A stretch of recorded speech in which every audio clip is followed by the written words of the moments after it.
Assalamualaikum warahmatullahi wabarakatuh. Anak-anak soleh-solehah, kita bertemu lagi di pelajaran IPA bersama Ustazah Utami. Kita akan masih melanjutkan materi kita kemarin di pengukuran besaran. Kita masuk yang ke sesi kedua.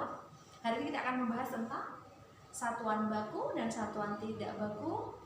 Lanjut dengan konversi satuan. Kita nanti akan belajar konversi satuan. Oke, yang pertama. Nah, kemarin kita sudah belajar besaran pokok tuh ya, besaran pokok. Panjang satuannya meter. Massa satuannya apa? Kilogram. Waktu satuannya sekon, betul. Nah, satuan-satuan yang dipakai di besaran pokok itu namanya satuan baku. Artinya apa?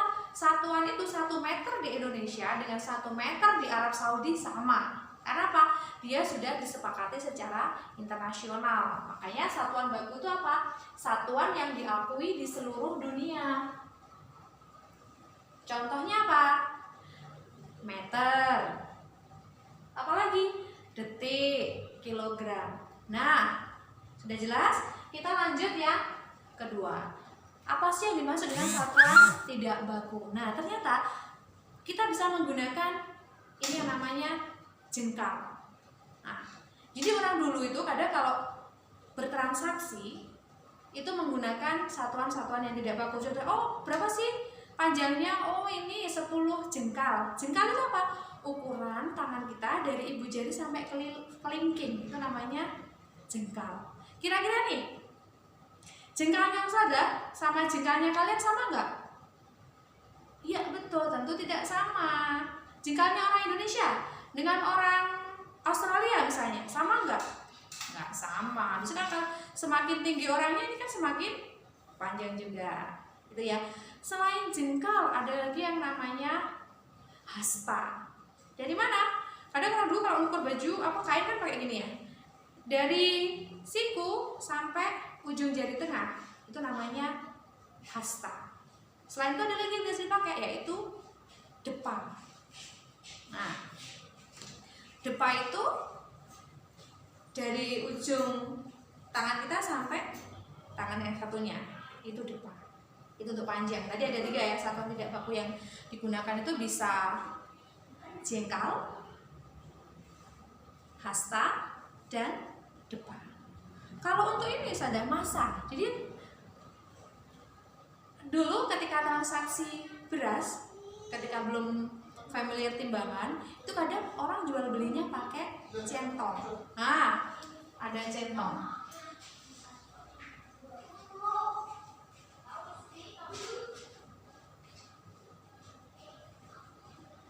Ini biasanya dulu untuk menimbang beras. Jadi, Mbak mau beli beras, oke.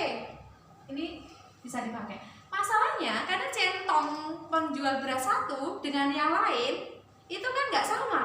Nah, bisa jadi akan ada yang dirugikan. Misalnya nih pembeli yang curang, maaf ya.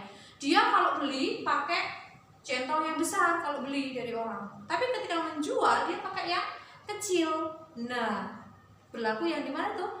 Al-mutafiwin, ya kan? Makanya perlu yang namanya standar untuk massa, kilogram. Alat ukurnya pakai apa?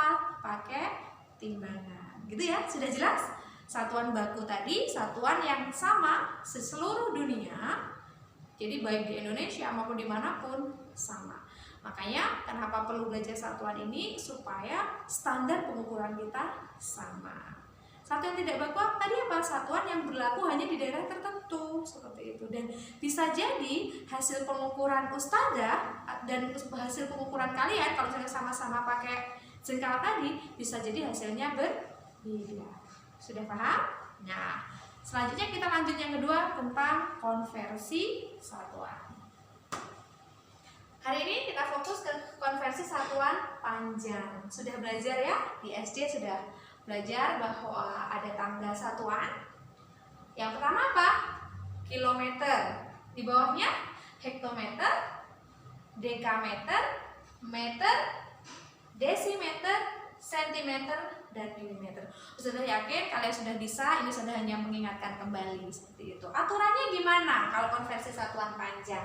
Oke, kalau turun dikalikan 10. Iya. Kalau naik dibagi 10. Contoh. 1 kilometer. Berapa hektometer? 1 kilometer berapa hektometer? Turun berapa? Turun 1 dikalikan 10. Berarti 10 hektometer.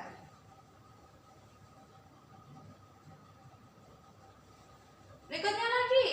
1 kilometer berapa meter? 1 kilometer berapa meter? Oke, kita lihat turun berapa? 1, kita coba ya. 1, 2, 3. Kilometer ke meter turun berapa? 1, 2, 3. Turun 3. Berarti dikali berapa? Kali 1000. Berarti berapa? 1000 meter. Gampang sekali kan untuk konversi satuan. Sekarang coba kalau naik. Nah, contohnya.